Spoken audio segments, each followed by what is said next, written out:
it's one thing I love about Dad Squad is not only are you able to go in and make some public declarations if you want to, but you're able to support so many other people, so many other men in their public declarations. And sometimes we see posts, they don't even realize they're publicly declaring something. Yep. You know, they're just going out here, hey, I need help.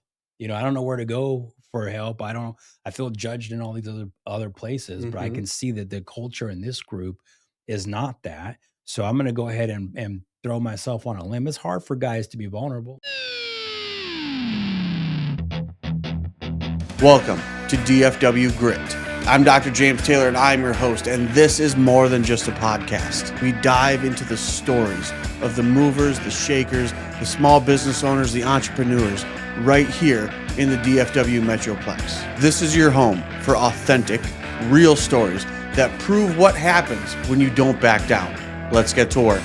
Hey, what's going on, everyone? Welcome back to another episode of DFW Grit. As always, I'm your host, Dr. Taylor. Today with me, Mr. Jeremy Smith.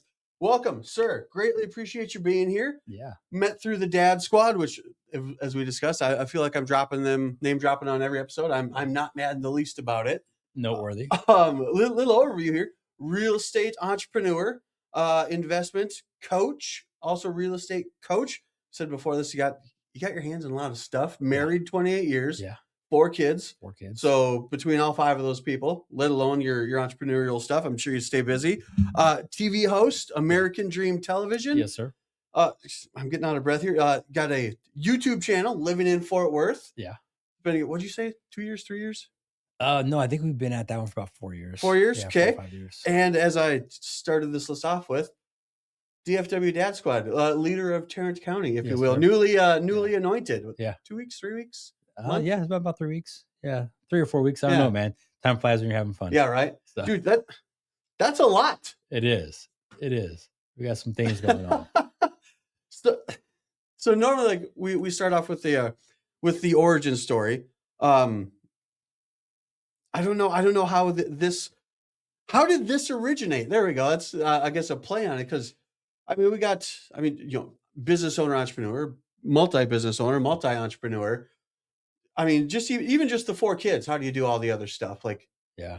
How did you end up with a schedule like this? Man, it just piled on, over time. I know piling on it. Piled on over time.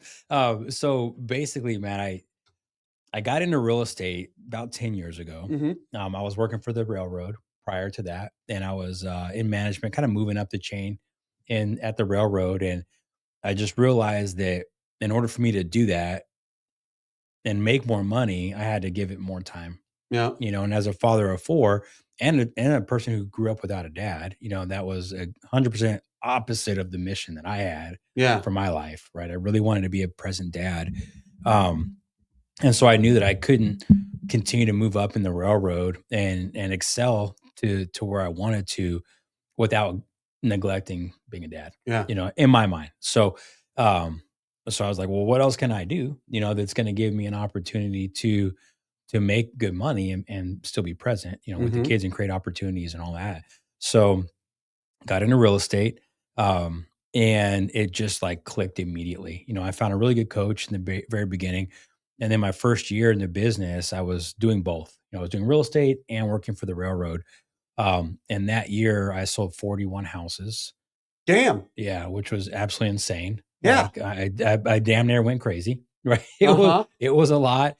And considering the average agent is doing about 4 to 6 houses a year. Yeah. I was a part-time or 2 full-time jobs, did 41 houses and like made 1.5 times my salary at the railroad. And so that question answered itself. Yeah. At that point, the railroad was in the way. Yeah. And so I resigned from the railroad. That was in 2016, November 2nd, 2016. 2017, all I did was real estate, sold 78 houses that year. Christ. And made more money than I had ever made in my life. Like no college degree, like none of that. So it was pretty eye-opening. And what it did was really give me a lot of confidence that, hey, if I put my mind to something and I'm coachable, there's really not much that I can't do, right? I'm 5'7" and I'm 46 years old. I'm not dunking a basketball, right? And so I'm not doing that, right? There's some limitations, but with my mind, there's really none, and so that gave me a lot of confidence. And so over the years, I've just looked at other things that I can do, to stay busy. And I kind of have this personality where like I'll go for a few years in a thing, and then once I like really obsess over it, and then I kind of get to a point where like maybe I feel like I've maybe mastered it, I'll get bored, and then I'll move on to something else, and so while I challenge, right, and so I love real estate, I really do. I love not so much real estate in itself. I just love people. I love getting to know people, being a positive thing in their life. I love connecting with them and helping them solve problems. I have a very good eye for patterns. So I catch on to patterns very quickly. And I'm just a problem solver by nature. That's what I did with the railroad, just solve problems all day long.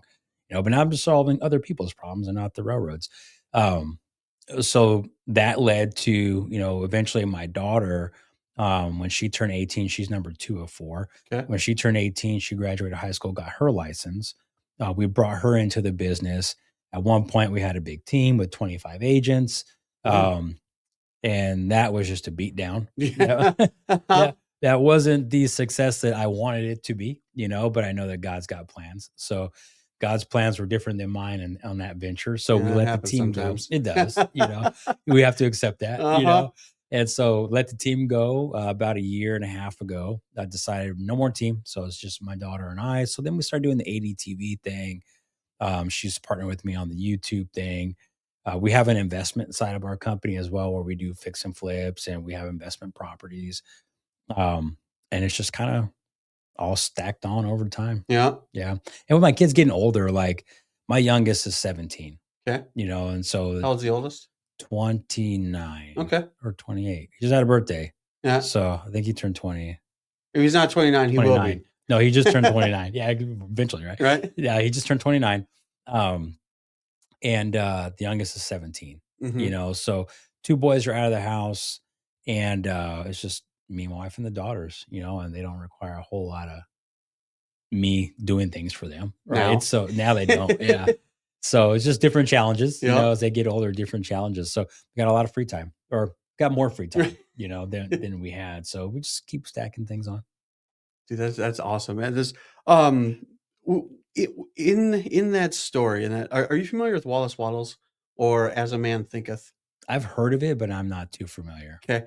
Personally, I'm going through some different literature right now. Ooh, literature, that made me sound smart. No.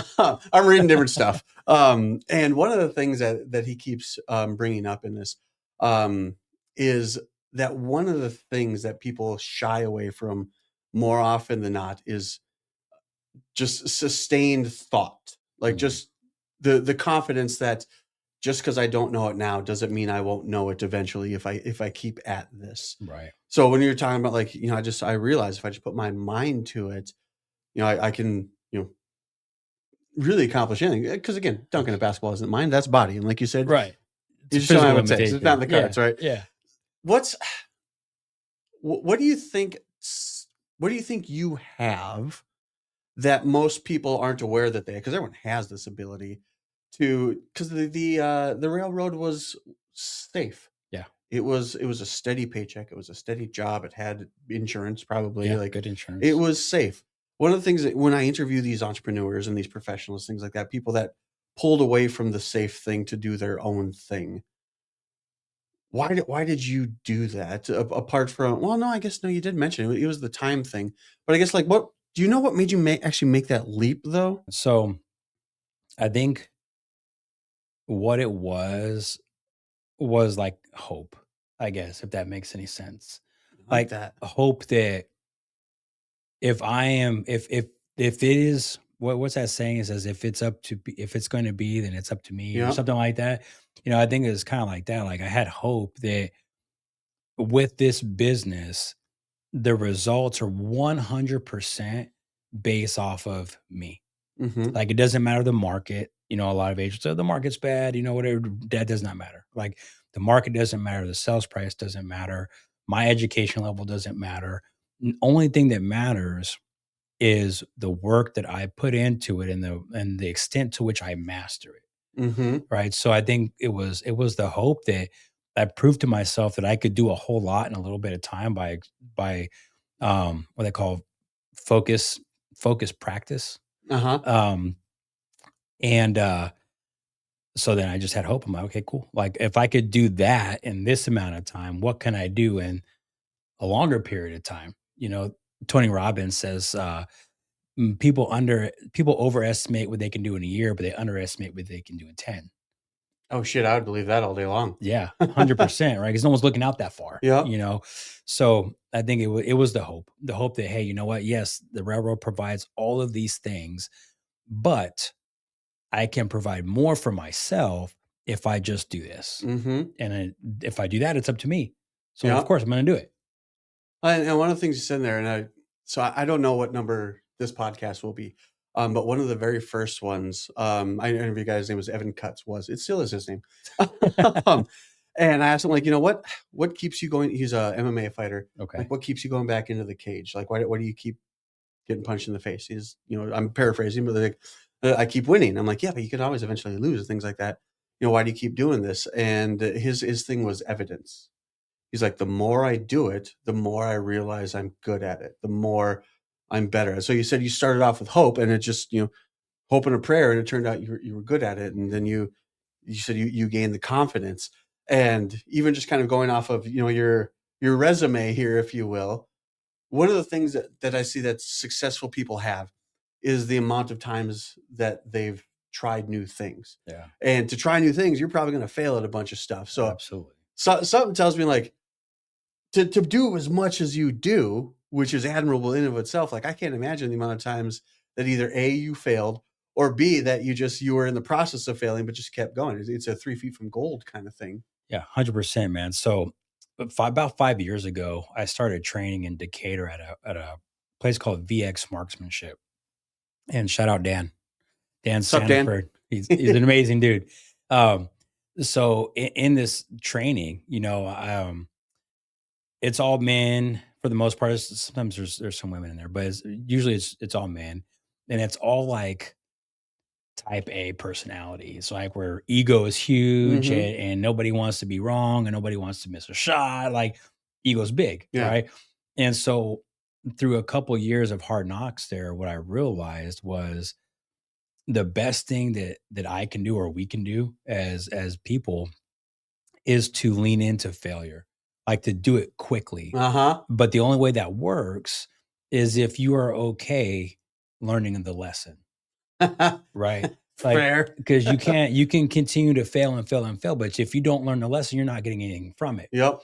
Right. So what I started doing was pushing myself harder and further, and doing that faster, and putting my ego to the side, and being good with failure, like actually being excited when that happened, because I know in that environment at VX, when I do fail, because I will, I'm going to be corrected, because my coach wants to teach me. Right. So as long as I'm open to that correction, and I'm mature enough to take it, no matter how it's delivered, right? And I'm mature enough to take it, I am going to learn. Yeah. So if I want to learn, I want to grow, I just got to keep failing and being open to that learning, and being focused on the learning portion of it. And so that's like really what I do with everything now. I'm like, okay, cool. Like, I'm going to do a new thing. How fast can I fail? Right. Exactly. Like, of course, taking things into context, right? Naturally. Safety and all that. I'm not trying to be unsafe or, do anything crazy, but I am trying to fail like as fast as I possibly can at things, because now I know that, one, most problems are fixable. And especially in business, there's always a solution. So I need to go find it. I need to find the problem, because that's going to expose the weakness. And then I need to look for the solution and learn from other people that are further along. It made me think of two things. I mean, what they say, Thomas Edison built figured the light bulb out. It took him 10,000 tries. Yeah. And they're like, you failed 9,999 times. No, I find 9,999 things that didn't work. Exactly. And there's another, are you familiar with David Meltzer at all? No. Okay. He's another business coach too. And he had said something once. I saw one of his reels. If somebody told you that it was like a sales motivational reel kind of thing. He goes, if somebody told you that on your 12th offer, you would get the yes, how fast would you get through those 11 no's? Yeah. Right. And I was like, oh shit, that makes sense. That like, right. Same thing. Like, 100%. How fast can I fail? Mm-hmm. I mean, shit, I like that. Dude, it's amazing. Like and I've been reading this book called The Talent Code. Have you heard of it? I might own it. So I don't think I've opened it. It's fascinating. It's absolutely fascinating. Because it talks about our ability to learn things, right? And there's a thing called myelin that we have in our bodies. And the more we do a thing over and over and over again, our body coats our nerves in this thing called myelin. And the myelin is like a conduit. Yep. Right. So the faster we learn, or the more myelin we have, the faster those signals travel back and forth, and we get really good at a thing. And so learning how to build myelin and learning that it's a thing, first of all, 100%. right? And then, dude, on the other side of this other side of this camera, I'm a chiropractor. We do nerves all day long. You're not wrong. Yeah. So it's a thing, right? It's a thing. It exists, and there's a method to it. And then, with that focused practice that builds your myelin, and then the desire, the motivation to go out and do something, like there's nothing that we can't do if we want to do it. Right now, I mean, we just took on I just took on the county leader role with Dad Squad, but I'm also looking at buying some businesses right now, and almost want to say almost regrettably got myself on the HOA board. Yeah. Okay. All right. There's a purpose behind this. But God, I hope so. Yeah, dude, it's for the sake of the community, man. The old board was pretty interesting. But like I'm doing all these different things and they don't all relate to one another, and they require time. But the more focus I put on it and the more motivated I am to learn and be good at those things, the faster it's going to happen. Then I'll get bored of that skill set and I'll move on to something else. Yeah, but you're only going to get bored when it gets too easy for you and you get too good at it. Exactly. Right? Yep. But I mean, even, the myelin thing. So you're at myelin is just an insulation to a wire. And the better insulated it is, the faster the message flows through it. And I mean, the brain, dude, the brain works for efficiency. Yeah. Right. Like it's, the more often you do something, the faster you'll get at it, the better you'll get at it, whether it's, throwing a baseball or doing hard things. Cold plunge is a perfect example. Like, I don't personally do it because I couldn't get past it 2 or 3 times. But if I just kept doing it, I would have gotten easier at it. I'm sure you're aware there's a group of guys in the Dad Squad that are doing 75 hard. Yeah. And, full transparency, this is going to be my 3rd attempt at it. I failed the first 2 times. Gotcha. And shoot, I don't know if it was day 2 or 3 of this go around. Still going strong, by the way. Heck yeah. I was 13th. So I've actually tied my longest streak. But let's not make this about me. Well, don't forget to take your photos. Oh, absolutely. Dude, I've seen so many people fail because they forgot the photo. Dude, I've jumped out of bed many a time. Oh shit, I gotta get this. But on like day 2, 3, or 4, somewhere in there, January 1. So we're sitting, it must have been a Sunday. And I'm, trying to get myself up to do the next workout. And I don't know why. And I just shared this with my staff before we got here. Like, it just popped into my head. I'm like, time's going to pass anyway. Like, whether I'm sitting here scrolling or I'm in the garage swinging a kettlebell, like the time is going to pass. Absolutely. And I'll tell you what, ever since then, like even at the start of it, January 1 was a Thursday, 2 was a Friday, 3 is a Saturday, 4 is a Sunday. So I'm not in the office those 4 days. That was super easy. But that Monday, all of a sudden, okay, I'm here till 6. And then so we get done and I got to go home, still spend time with the kids, still be a husband, dad. And then they go to bed. So then now I'm in the garage at 8 swinging a kettlebell. And that Monday sucked. Yes. And the Tuesday sucked, but a little bit less. Yeah. And the Wednesday, Thursday. And now last night, put the kids to bed. It's 8:15. Cool. I'll pop in the garage, open the garage door. So it counts as outside for me. Yeah. There you go. I'm popping back and forth between the kettlebell and the rower. But again, it got easier with every rendition that it did. Now, I mean, it's a little bit of math, 75 minus 13. I still got that many days left. Yeah. Some days are still going to be harder than others, but it was just, it's the repetition. It's the hard thing. And I've already gotten 2 failures out of the way. I've tried this twice before and sucked at it. Like it didn't make it. I love it. Well, you're going to get this time. Absolutely. You're going to freaking crush it. Well, and one thing too, that I don't remember if I shared it with the dads group or with an email to my patient, because I email my patients kind of like peek behind the scenes stuff. This is different. The first 2 times I did it by myself and I told no one I was doing it. So I started quietly and I failed quietly. Yeah. And now this time we've got the Discord group. We've got dads that, they're checking in, and the community makes this easier. Oh yeah. And thank you for the segue, by the way. The community is the Dad Squad. And it's yeah. the community that Joe and the Drill are building, and that now you're helping to build, and I'm a part. Like, it's fucking cool. Like, dude, nothing like it, that I've ever seen, and it really lends to the fact that those public declarations, right, and the group accountability is super important, to hold us to a standard that we may otherwise give ourselves a break from. Right? Like, well, where it's too hard, we're too tired, right? Like, if you told me, hey, Jeremy, let's go meet at the gym tomorrow at 6 a.m.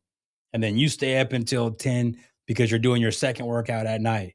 And then the next morning, you're like, oh, damn, I told Jeremy I was going to go. Well, I don't want to not go. I told him I'm going to go. So you get up and go. Right. Versus if we had not had that conversation, you may say, you know what? I'll do it at 8. You know what I'm saying? You give yourself some leeway. So it's that the public declarations, they really help us to stay accountable. And it's one thing I love about Dad Squad is not only are you able to go in and make some public declarations if you want to, but you're able to support so many other people, so many other men in their public declarations. And sometimes we see posts, they don't even realize they're publicly declaring something. Yep. They're just going out here, hey, I need help. I don't know where to go for help. I feel judged in all these other places, but I can see that the culture in this group is not that. So I'm going to go ahead and throw myself on a limb. It's hard for guys to be vulnerable. Yeah. We just have issues with that. So to see them go in there and then by proxy publicly declaring that they need some help, and then all these dudes just jumping in and like, hey, I got you. It's awesome. Well, and then like you said, it's absolutely hard for guys to ask for help. But when they go in there, and every Facebook group is going to have lurkers and things like that. Yeah. And I imagine we've got our share, and there's plenty of people lurking. But when they're lurking, they're seeing this over and over and again. This guy asked for help. I'm going through a divorce. I'm out of work. I don't know how to change a tire. Yeah. Like there's all this stuff, and it's I'm obviously putting myself in these anonymous guys' shoes. Bias, I don't think I'm wrong, but they're seeing that they're not the first to ask for help, and just the wide swath of questions that are being asked in there. Yeah. Like if we're at the bar, dude, if I don't know how to change a tire, I'm not going to tell you that. Right, exactly. Like, not. I'm a guy. I'm going to YouTube it. Exactly. I'm supposed to know how to change a tire, and if I ask you, all of a sudden, I am less of a man, or I'm not going to admit, my marriage isn't working. I'm not going to admit. I can't find work because as men, as providers, there's, and that's a stigma that we've grown up with. I've shared it with other guests. Like you said, you're 46, 46. Right? Okay. 42. Remember Married with Children? Yeah. Oh yeah. Yeah. Great show. Awesome show. But at 18, you're out of the house. Right. Frank Taylor, Jim, at 18, you're out of the house. Oh, all right. So it's out of the house. And but that's, that's what we grew up. Al came home every day, upset to go to work, upset to go with his family, like upset to come home. Exactly. Like, and as if, Al Bundy. Great show. But in your formative years, and that's the stuff you're taking into and bringing into adulthood. Yeah, it's impactful. Not in a great way. No, not ideally. But like I said, and then so we got, we've got this wonderful community, and these guys going in and they lurk. Yeah. But they see these guys opening up. Mm-hmm. And again, I have nothing to back this up other than this is just my interpretation of it. But they see that if they need help, they're not the first to ask. Yeah, absolutely. And that's inspiring and empowering for them. Another thing that is being seen too is how we handle conflict. Yes. How you handle conflict, for me and guys like me, I was raised without a dad. So there's no male figure in my household. Mm-hmm. And when you have a teenager, and we're about the same age, so went to high school in the 90s. I lived in Southern California during that time where gang culture was prevalent. Right? Gang culture, all the things, right? As a white kid in rural Minnesota, I had gang CDs. Yeah, so you knew, right? And so for me, like the way I was raised or where I grew up, conflict always resulted in some form of violence. Yep. And so I had an unhealthy view of conflict. And so I shied away from conflict because as an adult, like I would shy away from conflict because my natural state when conflict happened was fight or flight. Mm-hmm. And I know now if I fight, I'm probably gonna go to prison. Right. So and I'm older and that stuff hurts. You know what I'm saying? Right? So I don't want to punch, it sucks. Yeah, it really does. And so, so I shy away from conflict. Well, that's not healthy either. Right. And so what we get to see in this group is conflict happening and then healthy ways to address the conflict and still have conflict. Yep. Right. Because without conflict, there's no growth. True. So you've got to have the conflict, but there's healthy ways of addressing this conflict to where men feel even more empowered to move towards conversations that are difficult because they're seeing them handled in a very respectful and a very productive way. Yeah.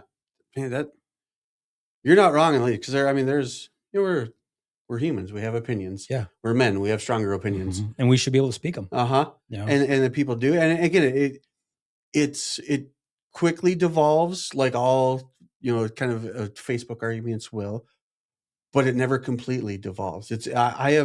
I can probably count, I'm in no way, shape, or form any kind of admin, but I think I only know of 2 people that have been like, okay, like they're not right for the culture that the group's community. Yeah. But then I've seen plenty of disagreements that evolve, not devolve, evolve into discussions where it's, we grew up without the internet and grew up now with the internet. And the amount of times like we've seen just shitty Facebook arguments result in name calling, or God forbid, if there's a spelling or grammatical error, then you immediately lose. Yeah. It doesn't happen in here. Like it's almost like we agree to disagree without actually saying that. But arguments.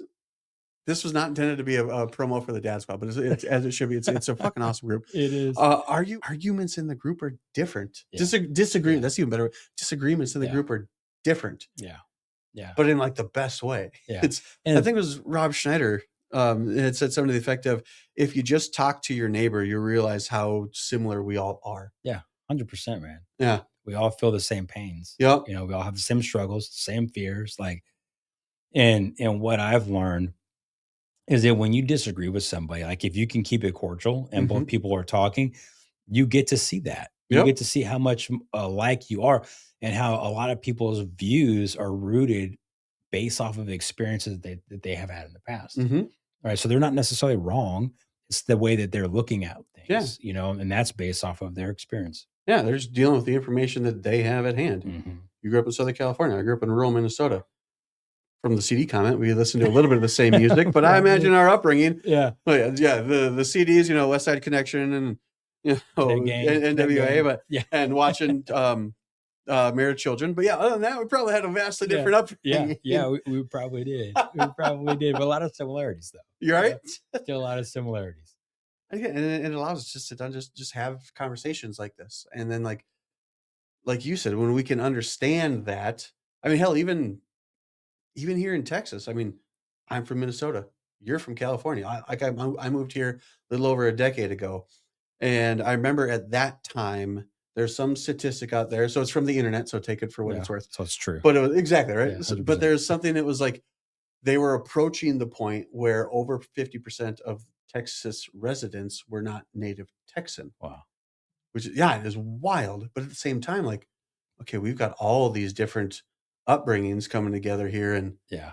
Well, I'm lucky. Let's see what happens. I'm lucky. I was born here. I was born in Killeen. Okay, it's like 2.5 hours south. And then unfortunately, I was raised in SoCal. And then I got back here as soon as I could. Right? Yeah, as soon as I could. I love SoCal. It's beautiful. But man, I couldn't wait to get back to Texas. And I'm glad I came back. I remember which comedian it was. Some comedian, again, early mid 2000s. Being the meteorologist in Southern California, in San Diego, easiest job in the world. What's going to be like today? Nice. Back to you. That's pretty accurate, dude. This was a fun conversation. I love doing this. I say this a bunch, but I don't know if you've ever heard it. Like I started this because from the chiropractic standpoint, it's very right brain. It's very black and white, dude. You got 24 bones in your spine.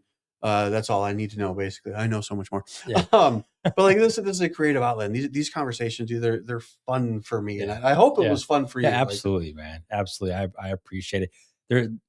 It's always fun to, I guess, challenge things. Mm-hmm. You know what I'm saying? Like challenge the status quo. Yeah. You know, and kind of get out of the shell. So I definitely appreciate the opportunity to come on the podcast. And I love it because it's DFW Grit. Right. You know, and it's so localized. You know, and for me, moving here in 2012 and then building my business here and serving so many people here in the Metroplex, you know, this is a place that I absolutely love.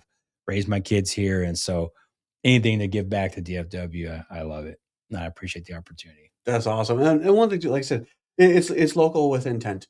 And one of the things that I try and do, like I said, like we went through your resume in a sense. You know, we got the real estate stuff, we've got the coaching stuff, we've got the TV show. But I am a strong, but like, dude, you can get a chiropractor anywhere. My office here is built a whole lot on my personality, and I want to work with people who want to work with me. Absolutely. Right. So the reason why we do this, like, we didn't talk a whole lot about the real estate stuff, but you know, I'm sure you can attest to this too. Like some of your best clients, man, the work goes like that. And they're people that you go grab a drink with. Mm-hmm. So like I do this so people can get to know you, so people can, you know, like Jeremy. So if someone's watching this and like, I don't know who Jeremy is, but Jeremy sounds awesome, I want to grab a drink with you, I want to do business with Jeremy, where can people find you? Yeah, absolutely, man. You can find me on socials all over the place. Just look me up. Actually, I just got a client off of Chat GPT. Hell yeah. Dude, I asked them like, hey, how did you find me? They're like, hey, we looked up the best realtors in this area and you were one of 3. Sweet. We emailed all 3 and you're the only one that responded. So they can email me. My email is jeremy@smithteamdfw.com or find me on Facebook, Instagram. Yeah, probably those best 2. Yeah. Awesome. Dude, I appreciate the time today, man. You, brother. This was fantastic. Yeah, that was awesome. I don't know if you ever caught an episode all the way to the end, but I always end with the same thing, and I don't think today is any different. My intent here is that people learn more here by accident than elsewhere by design. Yeah. I think we got that covered today, right? Yeah. Heck yeah. Guys, as always, like, share, follow. Check out Jeremy, like you said, across the board on the socials. We'll see you on the next episode of DFW Grit. We'll see you guys later. Peace.